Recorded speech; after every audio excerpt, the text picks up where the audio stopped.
Assalamualaikum warahmatullahi wabarakatuh. Perkenalkan nama saya Nuresi Zahra dengan NIM 215020207111085 dari Prodi Manajemen Angkatan 2021 kelas Bahasa Indonesia 7B3.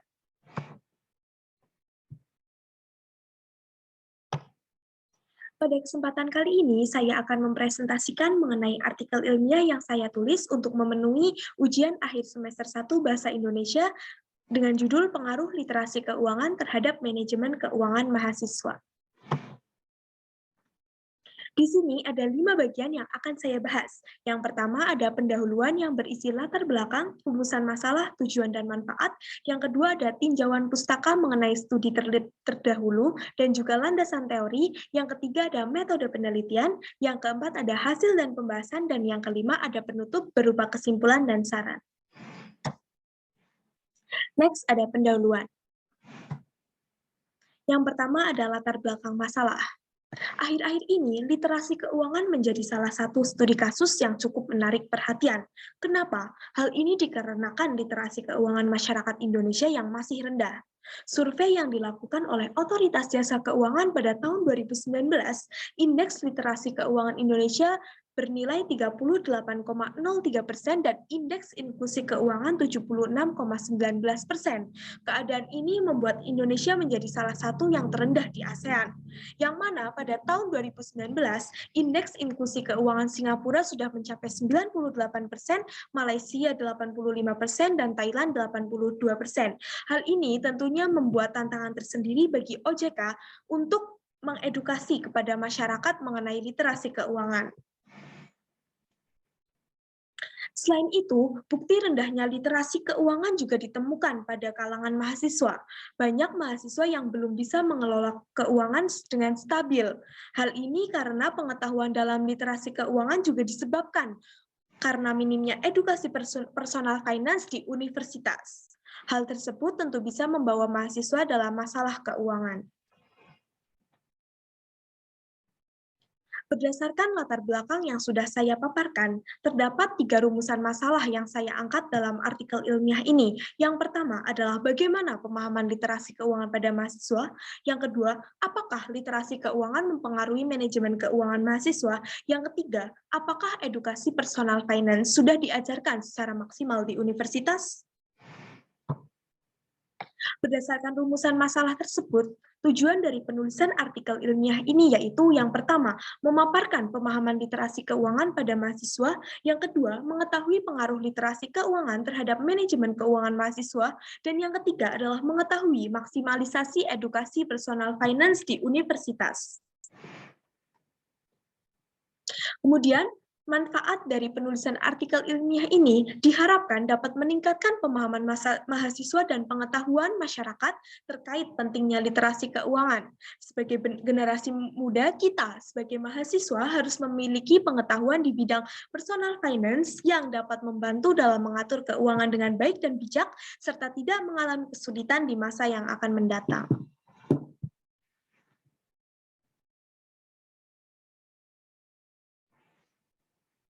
Bagian kedua adalah tinjauan pustaka dan landasan teori.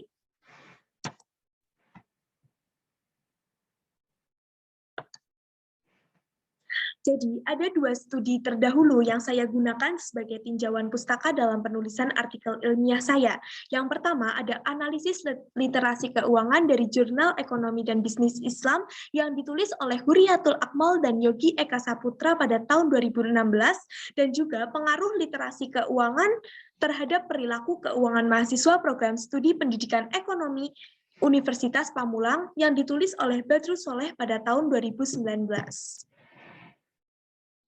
Nah, persamaan kedua penelitian ini dengan artikel ilmiah yang saya tulis, yaitu sama-sama membahas mengenai literasi keuangan pada mahasiswa dan juga pendekatan yang digunakan yaitu bersifat kuantitatif. Sedangkan perbedaannya terletak pada rumusan masalah, di mana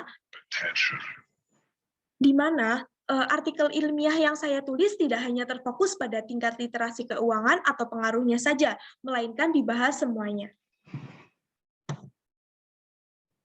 Kemudian ada landasan teori. Yang pertama adalah literasi keuangan. Literasi keuangan merupakan pengetahuan dan kemampuan seseorang dalam mengelola keuangannya. Yang kedua adalah manajemen keuangan. Manajemen keuangan merupakan segala aktivitas yang berhubungan dengan keputusan, perencanaan, pengelolaan, penyimpanan, serta pengendalian keuangan dan aset keuangan supaya tidak muncul masalah di kemudian hari. Dan yang ketiga adalah mahasiswa. Mahasiswa adalah seorang intelektual atau cendekiawan muda yang eksistensinya diharapkan dapat meningkatkan kualitas pendidikan dan sumber daya manusia terpelajar bagi generasi penerus. Kemudian ada metode penelitian yang saya gunakan dalam penulisan artikel ilmiah. Jenis metode penelitian yang saya gunakan dalam penulisan artikel ilmiah ini bersifat kuantitatif, yang mana metode ini dipilih untuk menjawab rumusan masalah yang telah saya paparkan pada pendahuluan. Jenis kuantitatif akan menghasilkan data dalam berbentuk angka. Kemudian, sampel yang saya gunakan berupa 50 mahasiswa jurusan manajemen Universitas Brawijaya. Dengan teknik pengumpulan data yang digunakan yaitu angket atau kuesioner dengan beberapa tahapannya.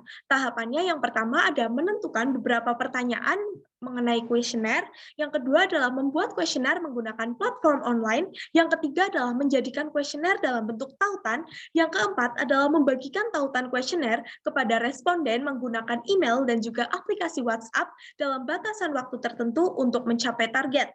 Yang kelima adalah mengumpulkan hasil kuesioner dalam bentuk diagram atau lembar kerja, dan yang keenam adalah menganalisis data dari hasil kuesioner. Metode analisis data yang saya gunakan yaitu metode analisis deskriptif. Dalam metode ini akan disajikan mengenai diagram terkait hasil yang didapatkan dari pengumpulan data yang kemudian dianalisis. Selanjutnya saya akan memaparkan terkait hasil dan pembahasan. Yang pertama terkait rumusan masalah yang pertama, yaitu pemahaman literasi keuangan pada mahasiswa.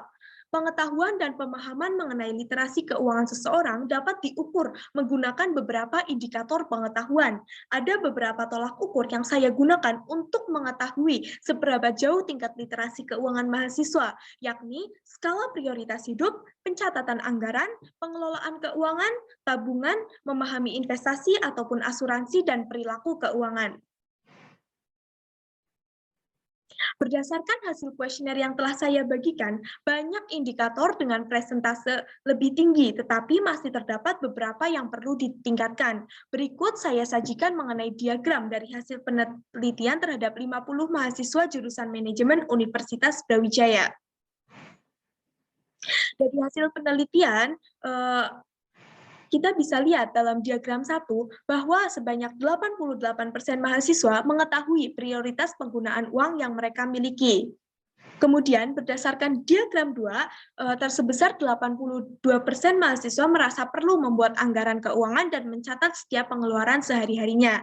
Yang ketiga, sebanyak 90% mahasiswa memiliki kontrol terhadap uang yang mereka miliki. Selanjutnya, kita bisa melihat sebanyak 40 mahasiswa atau 80% menyisihkan pendapatan untuk ditabung. Dan pada diagram 5, sebanyak 56% mahasiswa setuju bahwa menabung di bank merupakan cara mengelola uang yang terbaik.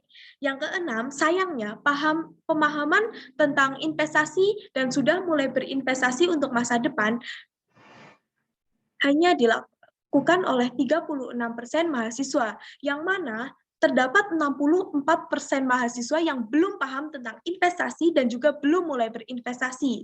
Sayangnya juga, dalam diagram 7, hanya 24% mahasiswa yang memahami tentang berbagai jenis asuransi. Dan yang kedelapan adalah 88% mahasiswa setuju bahwa perilaku konsumtif adalah hal buruk dalam manajemen keuangan.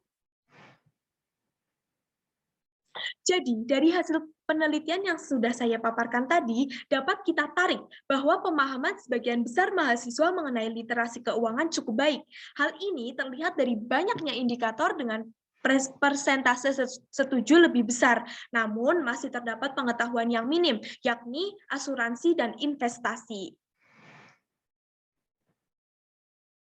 Hal ini tentunya menjadi perhatian bagi mahasiswa. Kenapa? Karena investasi dan asuransi cukup penting untuk masa yang akan datang. Dan hasil penelitian ini berbeda dengan yang dikatakan oleh Nida dan Besari pada tahun 2012 di awal bahwa literasi keuangan mahasiswa masih rendah.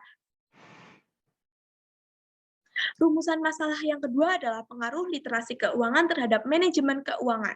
Berdasarkan hasil kuesioner, terdapat 96% responden menyatakan bahwa pengetahuan yang dimiliki berpengaruh dalam hal manajemen keuangan. Hal tersebut dikarenakan ketika dihadapkan dengan masalah keuangan, maka mahasiswa akan mengambil keputusan berdasarkan pengetahuan yang dimiliki agar tidak salah langkah.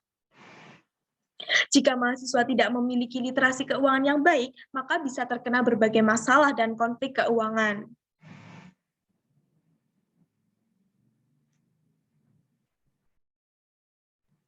Yang ketiga, terdapat rumusan masalah mengenai maksimalisasi edukasi personal finance di universitas. Edukasi personal finance di universitas belum maksimal, yang sangat sesuai dengan latar belakang. Hal tersebut terlihat dari 86% mahasiswa atau 43 dari 50 mahasiswa yang menyatakan bahwa teori dan praktik personal finance belum diberikan secara maksimal di universitas. Padahal manajemen keuangan pribadi atau personal finance merupakan hal yang sangat penting untuk mahasiswa. Peran universitas dalam memberikan edukasi dan praktik mengenai personal finance tentunya sangat dibutuhkan. Pihak kampus harus mengajarkan secara maksimal terhadap mahasiswa mengenai personal finance dengan menanamkan dan mengembangkan pola pikir dan mindset tentang keuangan. Hal tersebut demi kesejahteraan kita sebagai mahasiswa di masa sekarang dan yang akan datang. Nah, jadi begitulah teman-teman tentang hasil dan pembahasan mengenai artikel ilmiah yang saya buat. Sekarang ke bagian penutup, yaitu kesimpulan dan saran. Berdasarkan data yang ada dalam pembahasan, dapat disimpulkan bahwa literasi keuangan mahasiswa cukup baik terlihat dari banyak indikator dengan persentase setuju yang lebih besar. Yang kedua, literasi keuangan memiliki pengaruh yang signifikan terhadap manajemen keuangan mahasiswa, terutama untuk mengambil keputusan mahasiswa ketika dilanda masalah keuangan. Dan yang ketiga adalah edukasi manajemen keuangan pribadi atau personal finance di universitas belum maksimal. Dalam proses penulisan artikel ilmiah ini, saya sebagai penulis menyadari masih terdapat berbagai kekurangan dan kesalahan, dan juga jauh dari kata sempurna. Oleh karena itu, saya ingin memberikan saran yang sekiranya bermanfaat dan berguna bagi penulisan-penulisan selanjutnya. Yang pertama adalah metode analisis data sebaiknya dilakukan menggunakan statistik deskriptif, tentunya yang lebih kompleks, seperti mencari total capaian responden atau TCR, agar dapat menemukan tingkat literasi keuangan dalam bentuk angka dan juga bisa menentukan variasi antara well literate, sufficient literate, less literate, atau not literate. Yang kedua adalah ditambah indikator lain dalam pengukuran tingkat literasi keuangan. Selain itu juga sampel yang digunakan lebih baik dari mahasiswa dengan berbagai jurusan agar lebih bervariasi.